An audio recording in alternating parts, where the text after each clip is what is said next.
MotorWeek is made possible by Auto Value and Bumper to Bumper and TireRack.com. Hey, Greg. What's up, JD? Dave, Kyle. Hey, John. Boy, looks like you guys are hard at work cranking out another road test. I sure hope the weather doesn't turn on you. Honestly, even if it does, we'll still be out here. I don't think our fans have any idea the enormous amount of effort that goes into producing one of these. Well, why don't we just show them?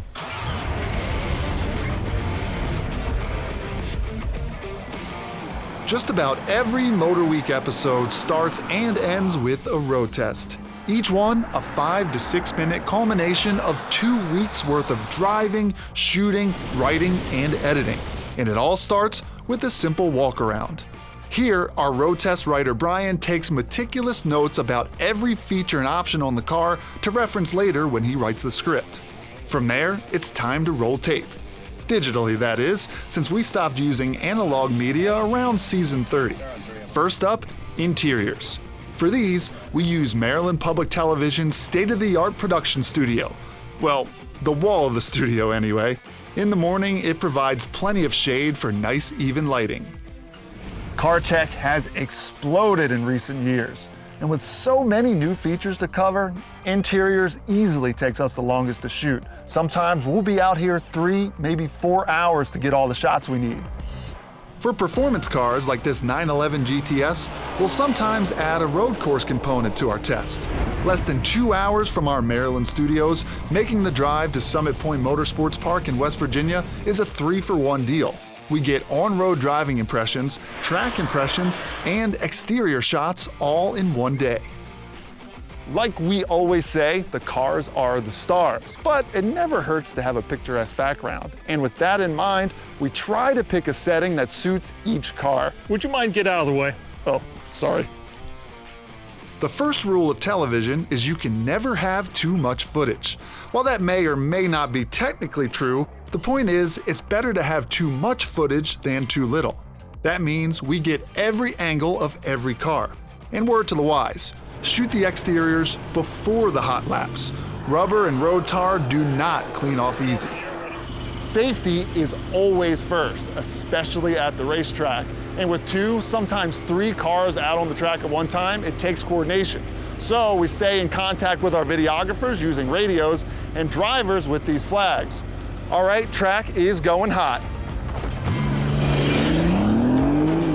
As we speed around the track, we formulate impressions for our writers to use in the script. But the beauty of being a TV show is we get to use visuals to convey some things that just can't be put into words. That's where GoPros come in. Images from these cameras attached to the cars and even our helmets can provide as much insight as our words. Of course, it wouldn't be a MotorWeek road test without a trip to the drag strip for some instrumented testing. We bring just about every vehicle we test out here to Mason-Dixon Dragway, but regardless of what it is, our day always starts the same, by setting up cones. And lots of them. For efficiency's sake, we try to take at least 2 cars per trip to Mason-Dixon, and we basically run it like an assembly line. Once car 1 crosses the finish line, car 2 toes the start line, so on and so forth until we get all of our numbers and all of our shots. But before we can wrap road test production, we gotta hit the public roads. Capturing the perfect drive-by is a thing of beauty.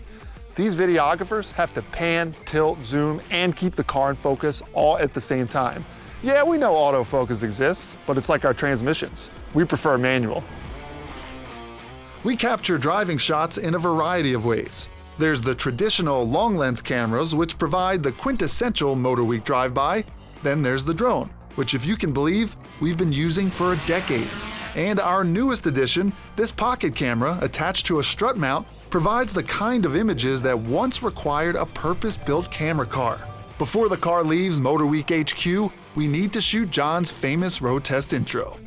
Stand-up day is an all-hands-on-deck affair, but you gotta make the boss look good, right?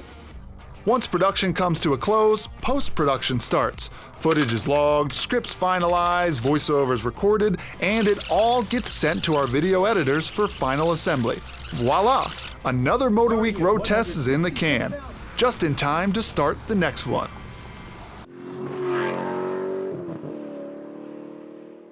The MotorWeek app, which includes our latest reviews and feature stories, is now available for mobile devices.